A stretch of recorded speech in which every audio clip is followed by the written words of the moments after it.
Olá, bem-vindo ao Fixamos. Eu sou a Blanche e quando eu era criança eu achava que Sherlock Holmes era uma pessoa real. Mês passado eu recebi esse livro aqui da editora Record, Escândalo na Boêmia e outros contos clássicos de Sherlock Holmes, e foi meu primeiro contato com histórias originais do Sherlock Holmes. Hoje a gente vai conversar sobre fatores que podem ter contribuído para esse personagem se tornar tão famoso a ponto de ter mais apelo que o escritor que criou ele. Arthur Conan Doyle não é só Sherlock Holmes.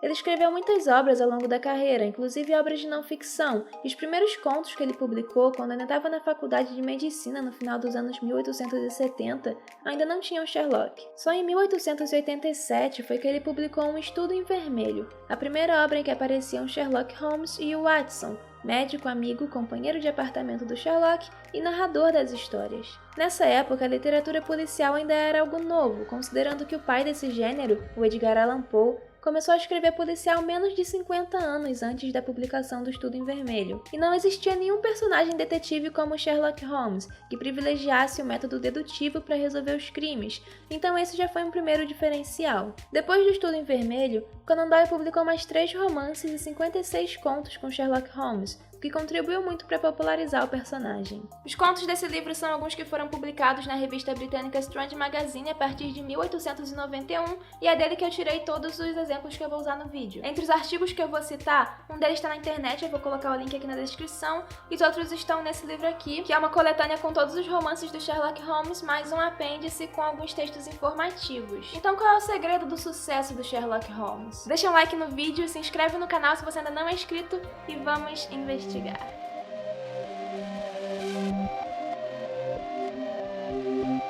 A primeira coisa que me chamou a atenção lendo os contos foi que eles repetem uma estrutura, mais ou menos assim. Depois de uma pequena introdução, vem a apresentação do crime e da vítima, que junto com o detetive formam os 3 elementos base de uma narrativa policial tradicional. Depois o Sherlock pega as primeiras pistas e começa a criar teorias para traçar um plano inicial. A partir daí vem a sequência investigativa, guiada pela lógica da dedução, e finalmente tem a resolução do mistério. No artigo O que esperar de uma típica narrativa sherlockiana, da professora Lilian Cristina Correia, ela também diz que existem certas coisas que se repetem nessas histórias, e para ela a principal são os métodos dedutivos que o Sherlock usa nas investigações. Nas palavras dela, lugar comum em todas as narrativas é a utilização obsessiva por parte de Holmes do método científico e da lógica dedutiva na resolução de seus casos. Assim, por meio do pensamento lógico, considerando as causas e as consequências de todos os acontecimentos, seria possível entender os resultados finais de todas as ações até ali realizadas. Então, o personagem do Sherlock Holmes está no centro dessa estrutura, desse lugar comum. Essa estrutura dá aos leitores algo mais a esperar, além da presença do Sherlock e do Watson.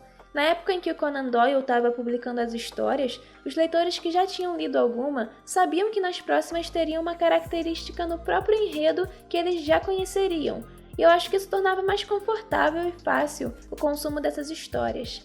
Então eu acho que essa foi uma primeira condição importante para o sucesso das histórias do Sherlock Holmes. No artigo A Suplementação do Criador e a Notoriedade da Criatura, do Fernando Serafim dos Anjos, ele coloca como condição o fato do Conan Doyle ter escrito uma série de histórias, mas na minha opinião, se não fosse a repetição dessa estrutura, a série não teria funcionado tão bem quanto funcionou. E como o próprio Sherlock está no centro dessa estrutura, acho que é também um fator importante para o sucesso dele como personagem. No mesmo artigo do Fernando Serafim dos Anjos, ele chama atenção para a verossimilhança na personalidade do Sherlock como outra condição para o sucesso dele, por gerar uma empatia grande com os leitores. Ele se baseia no Antônio Cândido, que foi um sociólogo brasileiro com estudos importantes na sociologia da literatura, para dizer o seguinte: a verossimilhança do texto de ficção depende da possibilidade de um ser ficcional se comunicar com algum tipo de verdade existencial. Sherlock Holmes é dotado, ao longo de toda a sua existência como personagem, de questionamentos existenciais extremos. A necessidade constante de ter em suas mãos casos misteriosos para solucionar, ou as sensações periódicas de preguiça e certo desleixo com a vida pessoal, são, do ponto de vista da identificação entre leitor e obra, um importante fator de ordem literária.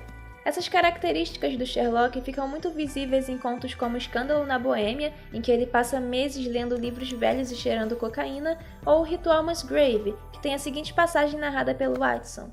Nosso apartamento estava sempre cheio de substâncias químicas e relíquias criminosas, que de alguma forma perambulavam até posições improváveis e acabavam aparecendo na manteigueira ou em lugares ainda menos desejáveis. Ele tinha horror a destruir documentos, especialmente os que possuíam ligação com casos antigos, e, no entanto, apenas 1 ou 2 vezes por ano reunia energia para catalogá-los e organizá-los, pois os rompantes de intensa energia com que ele realizava os feitos admiráveis associados ao seu nome eram seguidos por períodos de letargia, em que ele se deixava largado com o violino e os livros e mal se movia. Então, o Sherlock, por mais que seja frio e calculista e possua uma capacidade de raciocínio acima da média, também tem suas fraquezas, seu desânimo, como todo ser humano. No artigo Vida Longa ao Detetive, da Marcella Basti Paglioni, ela também escreve um trecho interessante sobre isso, dizendo que um dos motivos para o sucesso do Sherlock poderia ser sua constituição enquanto herói, na mais dúbia significação. Herói enquanto sujeito centro da narrativa, herói enquanto heróico por conta de não só investigar crimes, como também de salvar vidas inocentes com sua ciência da dedução, apesar de ser munido de uma personalidade boêmia, viciado em trabalho, por vezes fazer uso de drogas, não ser de fácil convivência, em suma, ser ao mesmo tempo completamente não heróico.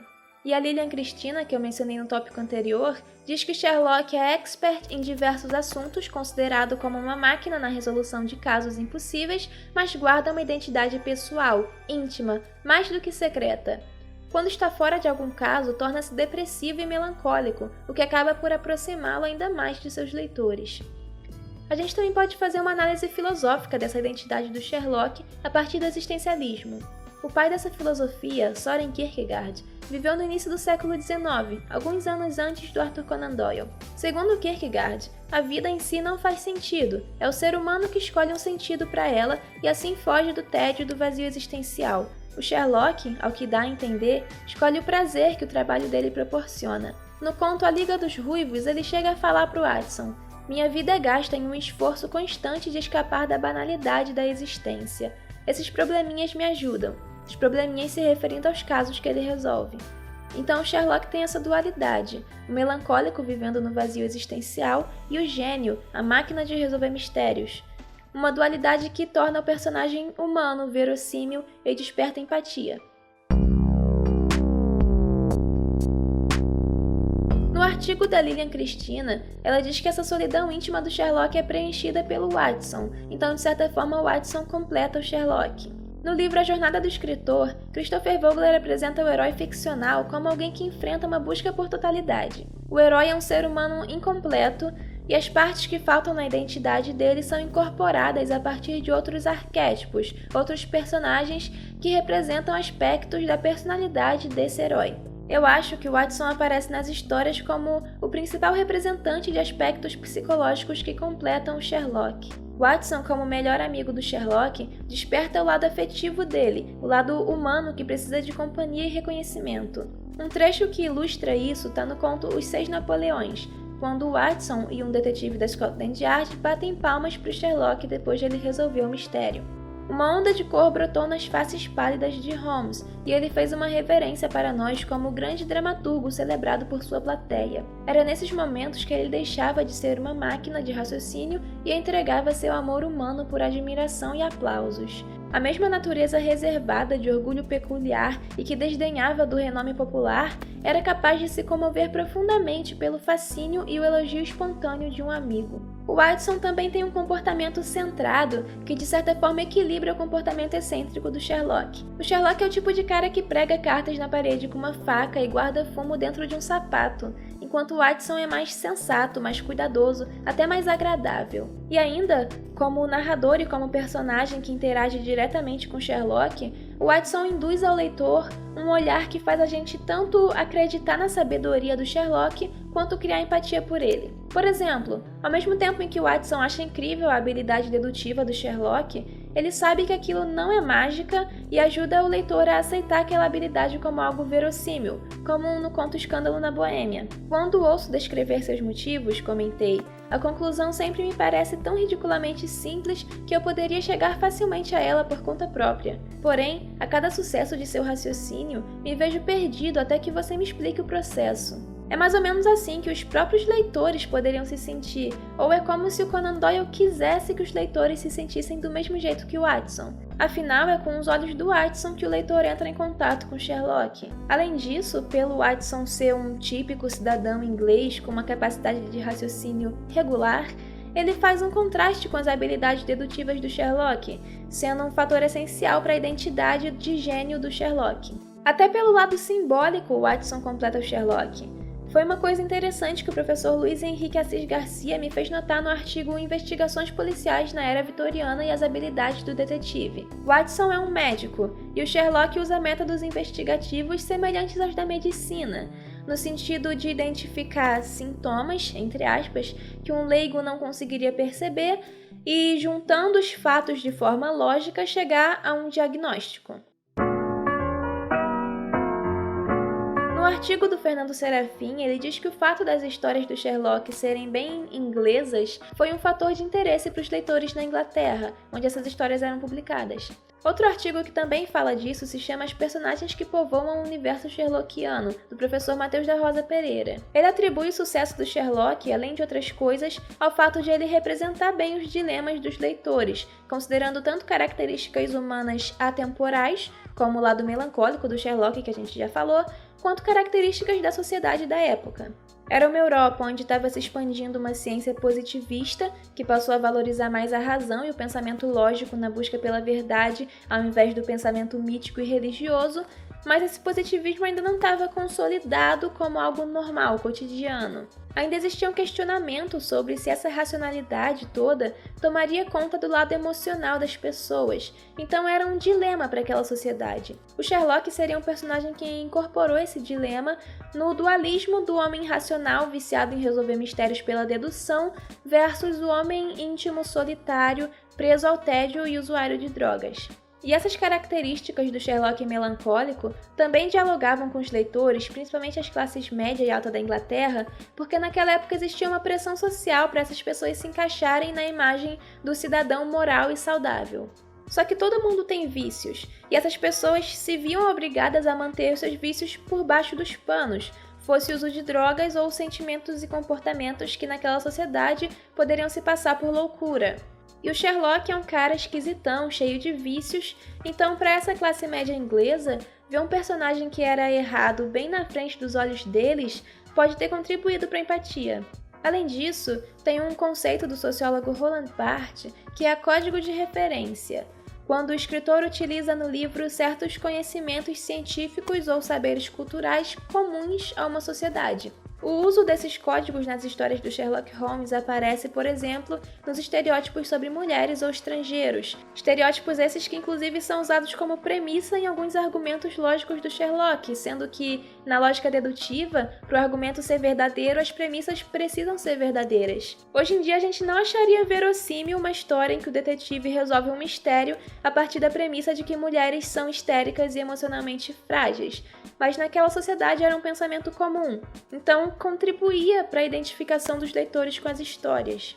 Outro fator de identificação é que as histórias do Sherlock Holmes se passam grande parte em cenários urbanos ingleses e fazem referência a coisas como o nome do santo padroeiro da Inglaterra, as iniciais da Rainha Vitória e lugares reais, desde cidades a prédios importantes e até ruas específicas. Falando em ruas específicas, o Sherlock morava numa rua real, só um número que não existia. Mesmo assim, ter um endereço contribuía tanto para a concretude do personagem que tinha gente que mandava cartas para Baker Street 221B. Então não sou só eu que achava que Sherlock Holmes era uma pessoa real. Esses foram alguns fatores que eu acho que contribuíram pro sucesso do personagem Sherlock Holmes. Se você puder compartilhar esse vídeo, vai ser excelente, vai ser lindo, maravilhoso, porque esse vídeo deu muito trabalho. E deixa um like se você gostou. Até a próxima. At first I think they attracted very little attention, but after time, when I began the short adventures, people began to recognize that it was different to the old detective, and it prospered, and so I may say did I. We both came along together, and from that time Sherlock Holmes fairly took root.